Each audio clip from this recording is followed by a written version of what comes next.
அனைவருக்கும் இனிய மாலை வணக்கம்.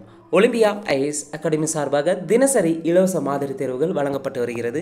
அந்த வகையில் இன்றைய வீடியோவில் நாம் பார்க்குள்ளது 12ஆம் வகுப்பு அறவியல் புதிய புத்தகத்திலிருந்து அலகு 3 வேதகால பண்பாடு தொடர்பான 40 கேள்விக்கான விடை குறிப்புகளாக தான் நம்ம இந்த காணொலியில் பார்க்க இருக்கிறோங்க. நிச்சயமாக அப்கமிங்காக வரக்கூடிய குரூப் 1லேருந்து குரூப் 4 வரையும் யூனிட் 6 தொடர்பாக பார்த்திங்கன்னா கட்டாயம் கேள்விகள் இடம்பெறும். அந்த வகையில் வேதகால பண்பாடு இந்திய பண்பாட்டு கலாச்சாரத்தை பற்றி தெரிந்து கொள்வதில் மிக முக்கியமான ஒரு அங்கமாக இருக்குது. முதல் முறையாக நம்ம சேனலை பார்க்குறவங்க மறக்காமல் சப்ஸ்கிரைப் பண்ணிட்டு பெல் சிம்பில் கிளிக் பண்ணிவிடுங்க. நீங்கள் பெல் சிம்பில் கிளிக் பண்ணால் தான் நாங்கள் தொடர்ந்து அப்லோட் பண்ணுற வீடியோஸ் உங்களுக்கு நோட்டிஃபிகேஷனாக வரும். அதே போல் இந்த வீடியோவுக்கான கொஸ்டின் பேப்பர் PDF லிங்க் டிஸ்கிரிப்ஷனில் தரப்பட்டுள்ளது. தேவையானவங்க டவுன்லோட் பண்ணி டெஸ்ட் ரைட் பண்ணி பார்த்துக்காங்க. ஒலிம்பியா ஐஏஎஸ் அகாடமி டெலகிராம் சேனலுக்கான லிங்க்கும் டிஸ்கிரிப்ஷனில் தரப்பட்டுள்ளது. தேவையானவங்க ஜாயின் பண்ணிக்கலாம். முதல் கேள்வி, வேதகால பண்பாடு பற்றிய கூற்றுகளில் சரியானது எது எவை? 2 கூற்று இருக்குது. 1, கிமு 1500ஆம் ஆண்டு காலகட்டத்தில் ஆரியர்களால் இப்பண்பாடு பரவியது. ஸோ வேதகால பண்பாடு கிமு 1500 ஆரியர்களால் தான் பரவியது. சரி. கூட்டு குடும்ப முறை, கிராம வாழ்க்கை முறை, இயற்கையை வழிபடுதல் ஆகியவை ஆரியர்கள் அறிமுகப்படுத்திய சிறப்பு பண்பாட்டு கூறுகளாகும். சரி. அப்போது வேதகால பண்பாடு பற்றிய கூற்றுகள் சரியானது 1, 2 சரி. கேள்வி 2, பின்வரும் கூற்றுகளில் சரியானது எது எவை? 1, மத்திய ஆசியாவிலிருந்து இந்தியாவின் வடமேற்கு பகுதியில் உள்ள கைபர் போலன் கணவாய்கள் வழியாக ஆரியர்கள் முதலில் குடியேறிய பகுதி சப்த சிந்து ஆகும். சரி. சப்த சிந்து என்ற சொல்லிற்கு 7 நதிகள் பாயும் பகுதி என்று பொருள். இந்த கேள்வி ஆல்ரெடி கேட்டிருக்காங்க. சப்த சிந்துனா என்ன? 7 நதிகள் பாயும் பகுதின்னு சொல்லலாம். சிந்து, ஜீலம், சீனாப், ராவி, பியாஸ், சட்லெஜ், சரஸ்வதி ஆகிய 7 நதிகள் பாயும் பகுதியே சப்த சிந்து என்று அழைக்கப்படுகிறது. 3வது கூற்று சரி. ஆரியர்கள் இந்தியாவின் கங்கை சமவெளியில் குடியேறினர். அப்பகுதி ஆரியவர்த்தம் எனப்பட்டது. சரி. இப்போ பின்வரும் கூற்றுகளில் சரியானது 4 கூற்றுமே சரியாக உள்ளன. கேள்வி 3, பின்வரும் கூற்றுகளில் தவறானது எது? வித் என்ற பிராகிருத வேர்ச்சொல்லிலிருந்து வேதம் என்ற சொல் தோன்றியது. அப்போ வித் என்பது வேதம் என்ற சொல் எந்த மொழி சொல்லிலிருந்து தோன்றியது? பிராகிருதமான பிராகிருதம் கிடையாது. வித் என்ற சமஸ்கிருத வேர்ச்சொல்லிலிருந்து தோன்றியிருக்கும். அப்போ தவறானது ஆப்ஷன் ஏ. இப்போ வேதம் என்பது வித் என்ற சமஸ்கிருத சொல்லிலிருந்து தோன்றியது. மற்ற 3 ஆப்ஷனும் சரியாக இருக்குது. வேதம் என்பதன் பொருள் அறிவு களஞ்சியமாகும். சரி. வேதங்கள் 4 வகைப்படும். அவை ரிக், யஜுர், சாமம், அதர்வனம். முற்கால வேதம் ரிக் என்னும் சொல்லலாம். பிற்கால வேதங்கள் யஜுர், சாமம், அதர்வனம். வேதங்களை 4ஆக பிரிக்கிறாங்க. ரிக், யஜுர், சாமம், அதர்வனம். அதில் இந்த வேதத்தை 2ஆக பிரிக்கிறாங்க. ஒன்று முற்கால வேதம், பிற்கால வேதம்னு சொல்லிட்டு. முற்கால வேதத்தை பொறுத்தவரை ரிக்கும், பிற்கால வேதங்கள் யஜூர், சாமம், அதர்வனம் ஆகிய 3 பின்வேத காலத்தை சார்ந்தவை ஆகும். கேள்வி 4, ரிக்வேதம் பற்றிய கூற்றுகளில் சரியானது எது எவை? ரிக்வேதம் பற்றிய கூற்றுகளில் சரியானது எது எவை? 4 கூற்று இருக்குது. இதில் எது சரின்னு பார்க்கலாம். 1, இந்தியாவின் பண்டை கால வரலாற்றை அறிவதும் முதன்மையான சான்று ரிக்வேதமாகும். இந்தியாவின் பண்டைய கால வரலாற்றை அறிவதும் முதன்மையான சான்று ரிக்வேதமாகும். சரி. ரிக்வேதம் 10 மண்டலங்களையும் 1028 பாடல்களையும் கொண்டது. சரி. ரிக் என்ற சொல்லிற்கு துதித்தல் அல்லது வழிபடுதல் என்பதன் பொருள். சரி. அக்னி, பிரஜாபதி, ருத்ரன், வருணன், மித்ரன், இந்திரன் போன்ற தெய்வங்களை முன்வேத கால மக்கள் வழிபட்டதாக ரிக்வேதம் கூறுகிறது. அப்போ ரிக்வேத காலத்தில், அதாவது முன்வேத காலத்தில் அக்னி, பிரஜாபதி, ருத்ரன், வருணன், மித்ரன், இந்திரன் போன்ற தெய்வங்களை அந்த கால மக்கள், முன்வேத கால மக்கள் வணங்கியிருக்காங்க அப்படின்றத ரிக்வேதம் குறிப்பிடுகிறது. அப்போது ரிக்வேதம் பற்றிய கூற்றுகள் சரியானது 4மே சரிங்க. கேள்வி 5, காயத்ரி மந்திரம் எந்த வேதத்தில் இடம்பெற்றுள்ளது? காயத்ரி மந்திரம் பொறுத்தவரையும் ரிக்வேதம். காயத்ரி மந்திரம்னா சூரியனை வழிபடக்கூடிய ஒரு மந்திரம்னு சொல்லலாம் காயத்ரி மந்திரம். கேள்வி 6, ரிக்வேதம் சுமார் கிமு 1200ஆம் ஆண்டில் தோன்றி இருக்கலாம் என்று கூறியவர் யார்? ரிக்வேதம் கிமு 1200 தோன்றி இருக்கலாம் என்று சொன்னது மேக்ஸ் முல்லர். கேள்வி 7, சமஸ்கிருதத்தின் முதல் உரைநடை என்று அழைக்கப்படும் வேதம் எது? சமஸ்கிருதத்தின் முதல் உரைநடை என்று அழைக்கப்படும் வேதம் யஜுர் வேதம். கேள்வி 8, பிரம்ம வேதம் என்று அழைக்கப்படும் வேதம் எது? பிரம்ம வேதம் என்று அழைக்கப்படும் வேதம் அதர்வன வேதம். கேள்வி 9, பொருந்தாதது எது? 4 ஆப்ஷனில் எது பொருந்தாதுன்னு பார்த்தீங்கன்னா ஆப்ஷன் டி தான் பொருந்தாதது. அதர்வன வேதம் என்பது கட்டடக்கலையை பற்றி விவரிக்கிறதானா கிடையாது. அதர்வன வேதம் வந்து கட்டடக்கலையை தராது. இது பார்த்தீங்கன்னா சில்ப வேதம் தான் கட்டடக்கலையை தரும். சில்ப வேதம் தான் கட்டடக்கலையை தரக்கூடியது. ஆயுர்வேதம் என்பது மருந்து மூலிகளை பற்றி குறிப்பிடுகிறது. சரி. தனுர்வேதம்னா போர்க்கலையை பற்றி குறிப்பிடும். சரி. காந்தர்வ வேதம்னா இசை நடனம் ஆகிய நுண்கலைகளை பற்றி குறிப்பிடுகிறது. இங்கே அதர்வன வேதம் என்பது கட்டடக்கலையை பற்றி விவரிக்கிறதுனா கிடையாது. சில்ப வேதம் தான் கட்டடக்கலையை பற்றி குறிப்பிடும். உபவேதங்களை 4ஆக பிரிக்கலாம். 1 ஆயுர்வேதம், தனுர்வேதம், காந்தர்வ வேதம், சில்ப வேதம் சொல்லிட்டு. கேள்வி 10. ஆரியர்கள் வேள்வி சடங்குகள் செய்யும் முறைகளையும் வழிபாட்டு முறைகளையும் குறிப்பிடுபவை. ஆரியர்கள் வேள்வி சடங்குகள் செய்யும் முறைகளை வழிபாட்டு முறைகளை குறிப்பிடுபவை பிராமணங்கள். கேள்வி 11. உபநிடதம் என்பதன் பொருள் என்ன? உபநிடதம்னா அருகில் அமர்ந்து கற்றல். உபநிடதம் என்பதன் பொருள் அருகில் அமர்ந்து கற்றல். கேள்வி 12. உபநிடதங்கள் சிலவற்றை பாரசீக மொழியில் மொழிபெயர்த்தவர் யார்? உபநிடதங்கள் சிலவற்றை பாரசீக மொழியில் மொழிபெயர்த்தவர் முகலாய இளவரசர் தாராஷிகோ.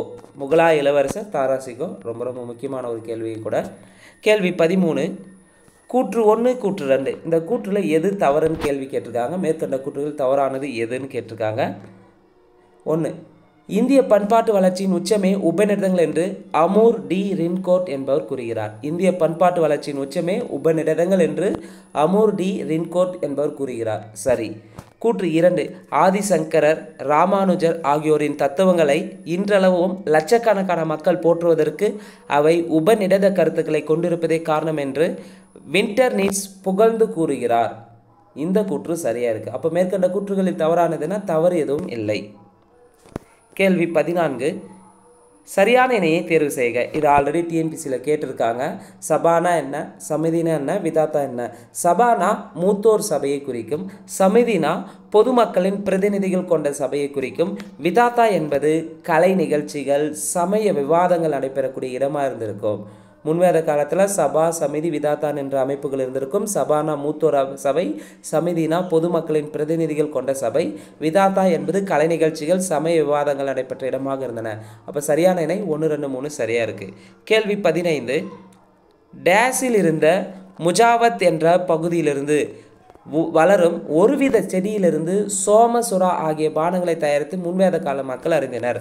முன்வேத கால மக்களை பொறுத்தவரையும் சோமபானம், சுறாபானத்தை அறிந்திருப்பாங்க. இது எந்த இடத்துலேருந்து உற்பத்தி ஆகுதுன்னா இமயமலையில் முஜாவாத் என்ற பகுதியிலிருந்து வளரும் ஒருவித செடியிலிருந்து தான் சோமபானம், சுறாபானத்தை தயாரிச்சிருக்காங்க. முன்வேத கால மக்கள் அதை தயாரித்து பருகி இருக்கிறாங்க.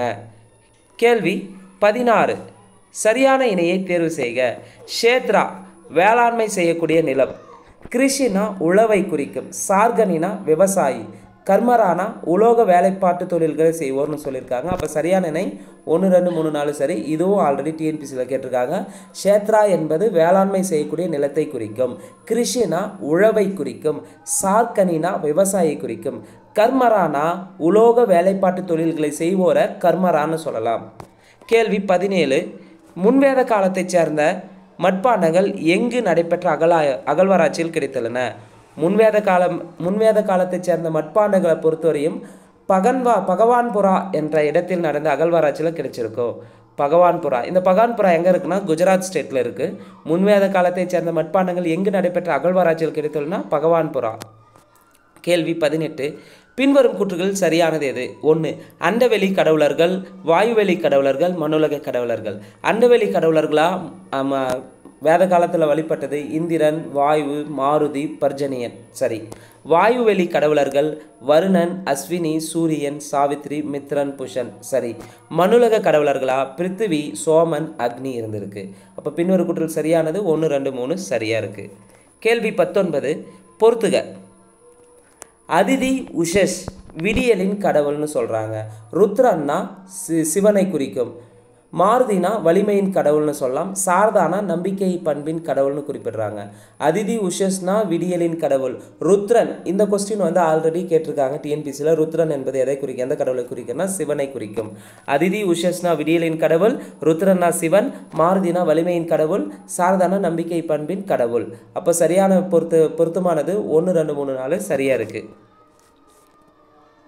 கேள்வி 20. சரியான இணையை தேர்வு செய்க. இந்திரன் காளையை குறிக்கிறது, சூரியன் குதிரையை குறிக்கும், மன்யு கோப பண்பின் கடவுளாக வழிபடுகிறது. இந்திரன்னா காளையை குறிக்கக்கூடியது, சூரியன் குதிரை, மன்யுனா கோப பண்பின் கடவுளாக வழிபடப்படுகிறது. அப்போ சரியானது 1, 2, 3 இணையும் சரியாக உள்ளன. கேள்வி 21. பொறுத்துக. சிற்சைனா என்ன? சிற்சை என்பது சொல்லாக்க விளக்கமானா பொறுத்துக. சிற்சை என்பது ஒளியலை குறிக்கும். கல்பம்னா சடங்கியல் சமய ஒழுக்கத்தை குறிக்கும். வியாக்கரணம் என்பது இலக்கணத்தை குறிக்கும். நிருக்தம் என்பது சொல்லாக்க விளக்கத்தை குறிக்கும். சிற்சைனா ஒளியியலையும், கல்பம்னா சடங்கியல் சமய ஒழுக்கத்தை குறிக்கும், வியாக்கரணம்னா இலக்கணம், நிருக்தம்னா சொல்லாக்க விளக்கத்தை குறிக்கும். சரியான விடை ஆப்ஷன் சி 4, 3, 2, 1. கேள்வி 22. பின்வேத காலத்தின் தலைச்சிறந்த மன்னராக திகழ்ந்தவர் யார்? பின்வேத காலத்தில் தலைச்சிறந்த மன்னராக திகழ்ந்தவர் பிரவாகன ஜெய்வலி. பிரவாகன ஜெய்வலி. கேள்வி 23. பொறுத்துக. புரோகிதர்னா யாரை குறிக்குன்னா, புரோகிதர்னா அரச குருன்னு சொல்லலாம். சம்கரத்திரினா கருவூல அதிகாரின்னு குறிப்பிடலாம். பகதுகன்னா வரி வசூலிப்பவர்னு சொல்லலாம். பகதுகர்னா வரி வசூலிப்பவர். சுதன் என்பதன் பொருள் தேரோட்டி. புரோகிதர்னா அரசகுரு, சம்கரத்ரினா கருவூல அதிகாரி, பகதோகன்னா வரி வசூலிப்பவர், சுதன்னா தேரோட்டி. சரியான விடை 3, 1, 4, 2. கேள்வி 24. சரியான இணையை தேர்வு செய்க. சக்திரினா அரண்மனை காவல் அதிகாரி. சரி. சக்திரி என்பதன் பொருள் அரண்மனை காவல் அதிகாரி. கிராமணினா கிராமத்தின் தலைவன். சரி. சேனானினா படைத்தளபதி. சரி. சடபதினா 100 கிராமங்களை ஆள்பவர் என்று பொருள். சத்சிவன்னா அமைச்சரை குறிக்கும். அப்போ சரியான இணை 1, 2, 3, 4, 5 சரியா இருக்கு. கேள்வி 25. பின்வரும் கூற்றுகளில் சரியானது எது எவை? 3 கூற்றில் எது சரின்னு பார்க்கலாம். 1. மக்களின் வருமானத்தில் 6இல் 1 பங்கு அரசுக்கு வரி செலுத்தப்பட்டதாக அதர்வண வேதம் கூறுகிறது. மக்களின் வருமானத்தில் 6இல் 1 பங்கு அரசுக்கு வரி செலுத்தப்பட்டதாக அதர்வண வேதம் கூறுகிறது. சரி. அரசன் வெற்றி பெற்ற நாட்களில் செய்த யாகம் ராஜசூய யாகம். சரி. வாஜ்பேய யாகம் என்பது தேர் பந்தயத்தை குறிக்கும். வாஜ்பேய யாகம்னா தேர் பந்தயத்தை குறிக்கக்கூடியது. இப்போ சரியானது 1, 2, 3 இணையும் சரியா இருக்கு. கேள்வி 26. பின்வேத காலத்தில் எத்தனை வகையான திருமண முறைகள் வழக்கில் இருந்தன? பின்வேத காலத்தில் 8 வகையான திருமண முறைகள் வழக்கில் இருந்தன. கேள்வி 27. விரிகி. விரிகி என்பதன் பொருள் என்ன? விரிகினா நெல்லை குறிக்கும். யவானா பார்லியை குறிக்கும். கர்பசானா பருத்தியை குறிக்கும். வர்ணா என்பது ஆடைகளை நெய்யும் நெசவாளர்களை குறிக்கும். வர்ணானா ஆடைகளை நெய்யும் நெசவாளர்கள். விரிகினா நெல்லை குறிக்கும். யவானா பார்லி, கர்பசானா பருத்தி. கேள்வி 28. பின்வேத கால மக்கள் எங்கிருந்து தாமிரத்தை பெற்றனர்? பின்வேத கால மக்கள் பார்த்தீங்கன்னா குறிப்பாக ராஜஸ்தான் ஸ்டேட்டில் கேத்ரி என்ற பிளேஸ்லேருந்து தாமிரத்தை பெற்றிருக்காங்க. பின்வேத கால மக்கள் ராஜஸ்தான் மாநிலத்தில் கேத்ரி என்ற இடத்திலிருந்து தாமிரத்தை பெற்றனர். கேள்வி 29.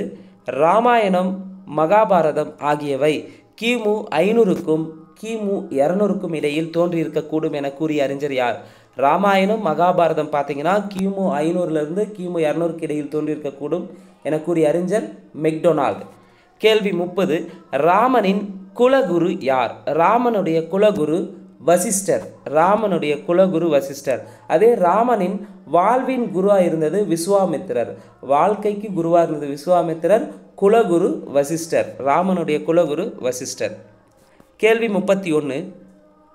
மூதறிஞர் ராஜாஜி வியாசர் விருந்து என்ற நூலை எந்த நூலை மையமாக வைத்து எழுதினார்?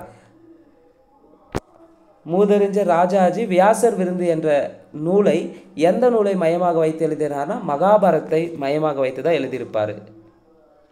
கேள்வி 32.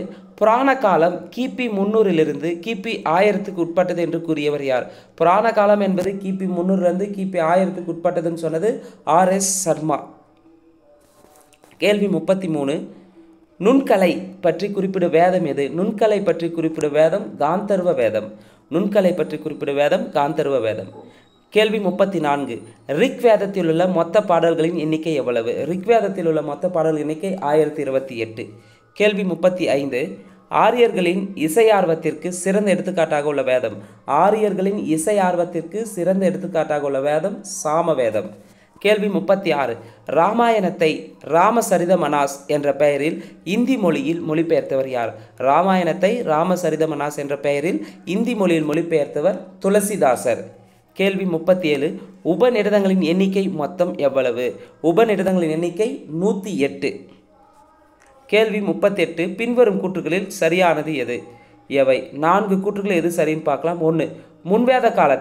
முன்வேத காலத்தில் அபலா, கோசா, விஸ்வவாரா, லோபமுத்ரா போன்ற பெண்கள் கல்வி கேள்விகளில் சிறப்பான நிலையில் இருந்தனர். அப்போ முன்வேத காலத்தில் சிறந்து விளங்கிய பெண்கள்னா அபலா, கோசா, விஸ்வவாரா, லோபமுத்ரா.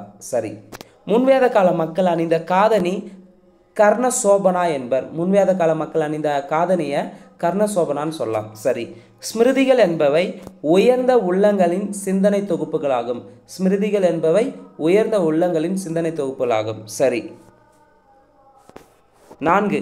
பின்வேத காலத்தில் கார்கி, மைத்ரேயி போன்ற பெண்கள் கல்வி கேள்விகளில் சிறந்து விளங்கினர். அப்போ கார்கி, மைத்ரேயி எந்த கால பெண்கள்? பின்வேத காலத்தில் வாழ்ந்த கல்வியில் சிறந்து விளங்கிய பெண்கள்.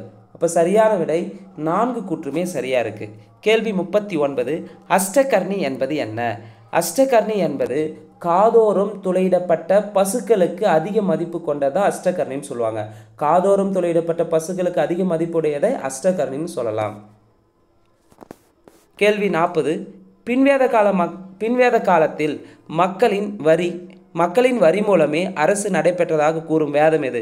பின்வேத காலத்தில் மக்களின் வரி மூலமே அரசு நடைபெற்றதாக கூறும் வேதம் அதர்வன வேதம். ஸோ எத்திக்ஸில் யூனிட் 3ல் இருக்கக்கூடிய வேத காலம் தொடர்பான 40 கேள்வியை முழுமையாக பார்த்துருக்குங்க.